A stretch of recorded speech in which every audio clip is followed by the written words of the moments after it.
Alright, getting ready to sand this thing down one last time.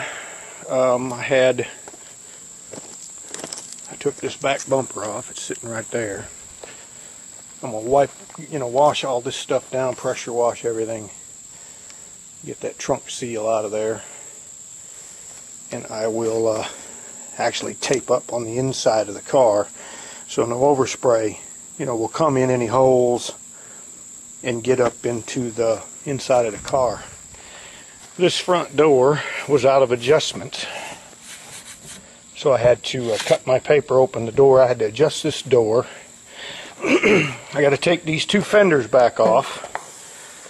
The drain tube for the sunroof comes out right here, so I got to pull those back out because I don't want to pull the fenders out or pull them off after I've painted the car or cleared it, because then you'll scratch it. So I'm going to go ahead and do that tonight. I'm going to pull the car out here in the grass over the, in these tire tracks over there, and then I will pressure wash it, wet sand it, get it as wet as I want tonight, because tomorrow I'll paint it. Supposedly the clear will be here according to Andrea tomorrow, so we'll finish. We'll retape. A lot of this is coming off. We'll just retape it. And just, check everything over. Like I said the other day, I found some small scratches and stuff in this door. Both of these doors, actually. A couple of chips and a key scratch going all the way down the side of the car. I never noticed. But after I had everything else sanded, it almost looked like I walked through here with some glue or something, because it was like a string. It looked like a string, but it wasn't a string, it was a scratch. So I got that sanded down and put a little more primer there. I reprimered my fenders, or my bumper covers, after I had gotten them fixed. So I will temporarily stick those on to paint and wet sand and all that. What I'll do is I will tape plastic under the hood here, drape it over the front, and then stick the bumper cover on. It just goes in these screws. That way, when I paint, I don't paint the radiator and the grill and everything else. Other than that, I got to get busy. It actually cooled off. It was about 98 earlier, and it's like, I don't know, 87 out right now. So it's actually cooled off quite a bit, so I decided to come out here and actually do something. So I actually have my mirrors wet sanded and my trunk piece wet sanded. I have a board made up. I will set up in here to clamp these two and that trunk piece. Those are, I think, only the 3 loose pieces I'll have to paint, because the bumper covers will be on the car. And then I'll go around and make, any final adjustments I need to make, and get this thing, as smooth as I can, I guess. I generally don't take this much time in a car, but this is going to be black. So, and I wish I would have gotten a better view of that black that was on that Ford Taurus that I put up in my last video, I think.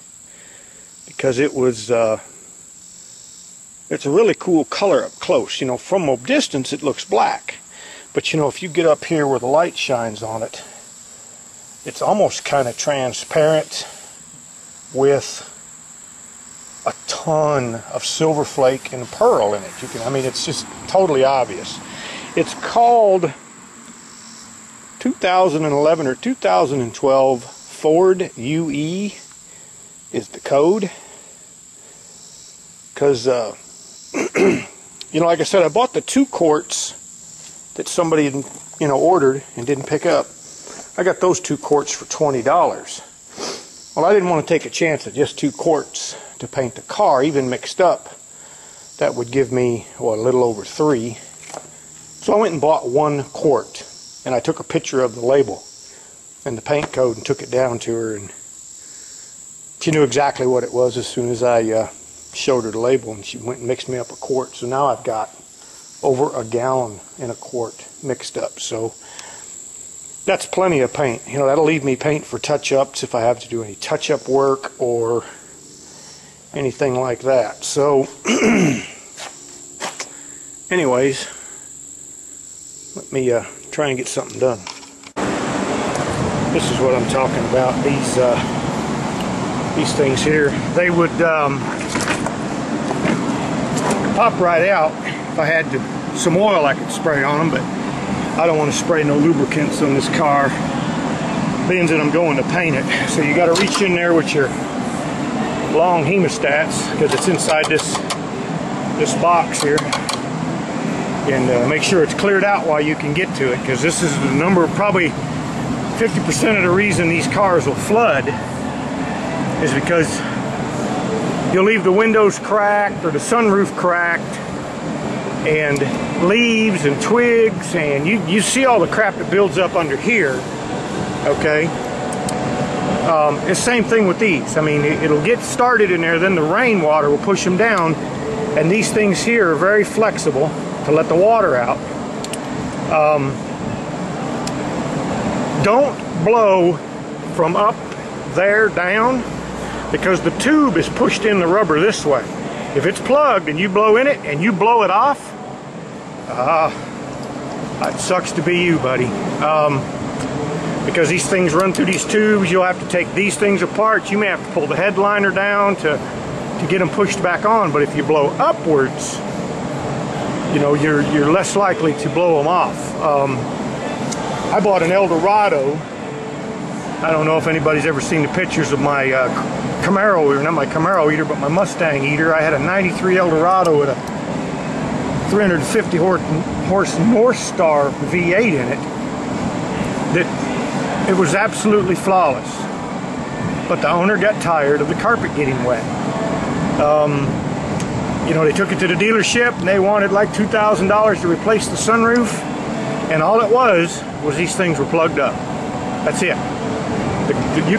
There's like a tray, almost like a dish pan up inside here, that collects the water and forces it to drain out here and not inside the car. If the roof leaks, they plug up, that tray will fill up. It's nothing less than what you would fry some fish sticks on in the oven. It's about the equivalent of that, and it'll only hold, you know, a 1/4 inch of water, and you get a 1/4 inch of water in there and slam on the brakes, it all sloshes forward, and you'll see it running down the headliner or dripping on your shoes.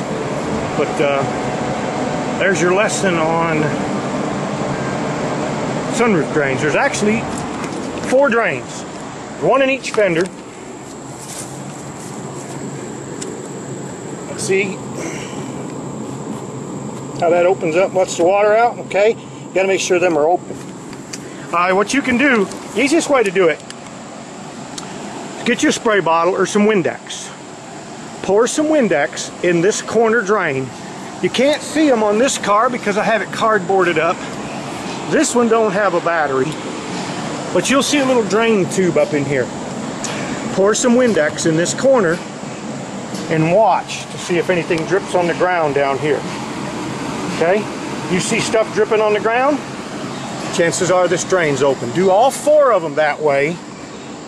If you pour, say, water in this one, or Rain-X, or Windex, or whatever in here, and it just puddles and wants to run to the other side, you don't see anything dripping out, it'll either be in front of the tires or behind the tires. And I've actually seen some of them up in the wheel wells up in here. If you don't see anything dripping down this corner, this side's plugged up, and it'll flood the back seats. It can flood the front too, you know, if it runs up fast enough, it sloshes over, but that's how you clean your drains out anyways. Alright, I got all my primer spots wet sanded again. I've already wet sanded the whole car. Now, I'm going to go over it by hand real quick again, you know, just to make sure I didn't miss any places, but I wanted to make sure I used block on all my primered spots. The roof's been done. Like I said, all the sail panels. I did the trunk lid, these little end pieces. Made sure this was nice and flat. Got everything pressure washed. You can see how much cleaner everything is. So now I'm actually going to pull a tarp in front of the building and drive the car up on the tarp so that if I have to do any other cleaning, I won't be tracking in the mud, because that's nothing but mud in front of that building. It's a big low spot. So we'll go over this one more time real quick before it gets dark, and then it'll just sit here and dry all night, and then I can wipe it down tomorrow, retape everything that needs to be retaped, get the bumpers on. I'll wet sand the bumpers tonight. They're in the building, and then we'll be ready for paint. Alright, I got my bumpers wet sanded again. That's like the third or fourth time with 400 grit. And there's a stink bug. That's a little bitty one there. He's like, what do you want? What do you want? There you go. Alright. Get this garage cleaned up in the morning. Get some of this stuff pulled. I'm gonna try and get all of that out of here, so I can cover, just all of this up with plastic. Cover as much of this up with plastic as I can. Clean the floor, because I really want to let it settle all day. I don't want to blow all this dust around and then pull the car in. I will, blow this out. I'll rinse it down, I'll squeegee it, and then look at this humidity.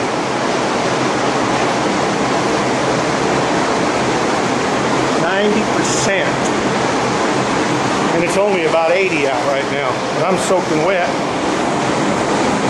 I've been out swimming. This stuff come out pretty smooth.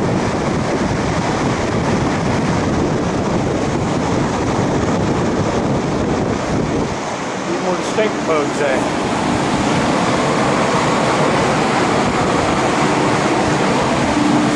I got the whole car pretty much looking like that now. I don't think I've missed any stone chips. I mean, I've gone over it with a fine-tooth comb. I bet you I had 50 stone chips in the hood alone.